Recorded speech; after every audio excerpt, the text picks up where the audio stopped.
Hürmetli vatandaşlar, leksiyimizi devamlaştırmaz. Bugün çistaşkimen jigirminçe 5. ayının 17. günü.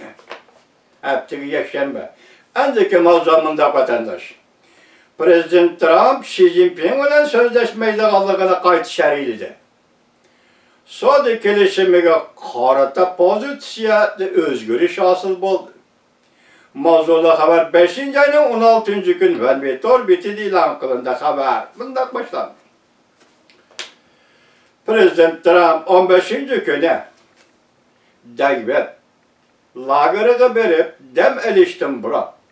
Muhbirlarının ziyaretini kabul kılganda mındak görsetti. Növbeti Cumhurbaşkanı Reis Xi Jinping bilen sözleşmeymen.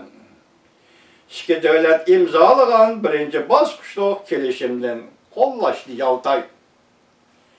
Müşahidinin 5'de Prezident Trump Xi Jinping bilen münasibetim yaxşı degeni. Emdi hazır onun bilen sözleşmeymen dedi.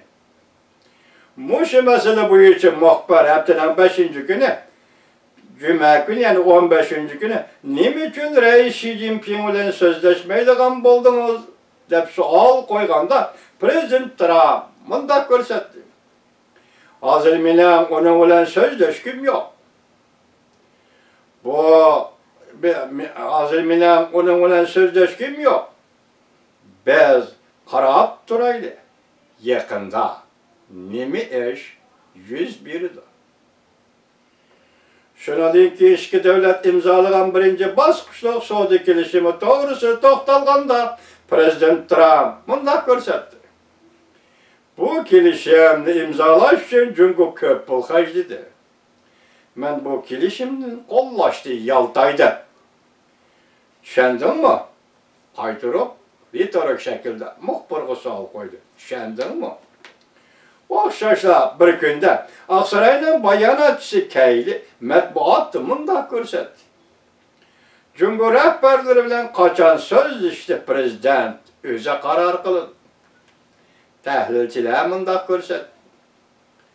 Gerçi burunki dakli bolsa mı Kompartiya bilen Cumhur degan devletli bir-biridan ayırıp qarası mı Xi Jinping bilen görüşmeymen dep İki ketim eğizden çıkargallığı Prezident Trump'dan oxşaşlı Kompartiyanın başlığı bulup durgan Xi Jinping üçün aytqanda bir ümitsizlikdir.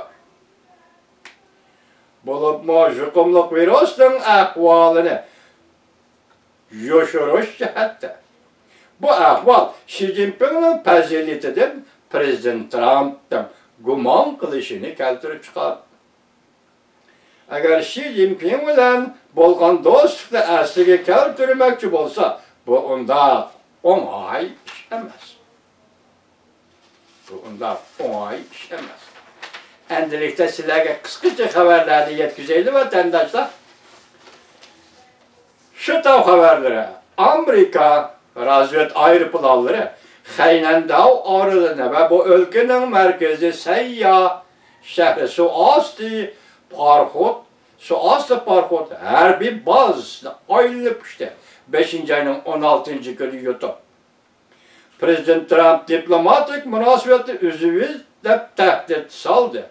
Önemi zor buldu. Beijing'de hatta kollanın avazı tindi.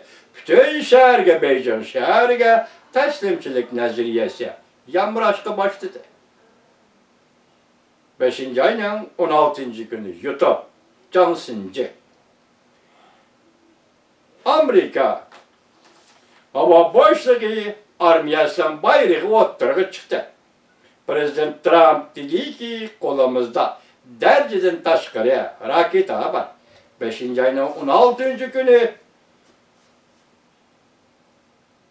erkinlik vakit gizledi. Çünkü Kompartiyası gümran buldu. Çünkü kim hocayım buldu?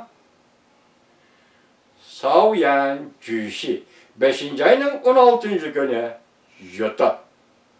Steve Bannon mındak dedi. Sabık məsləhətçi Steve Bannon mındak dedi. Prezidentin sabık məsləhətçisi Steve Bannon mındak dedi. Zorova hakimiyet pat aradı gümran bul. Yeni tanlaklar. Asya Tinç Okyan Televizyon 5. ayının 16. günü yutar. Geçirenler.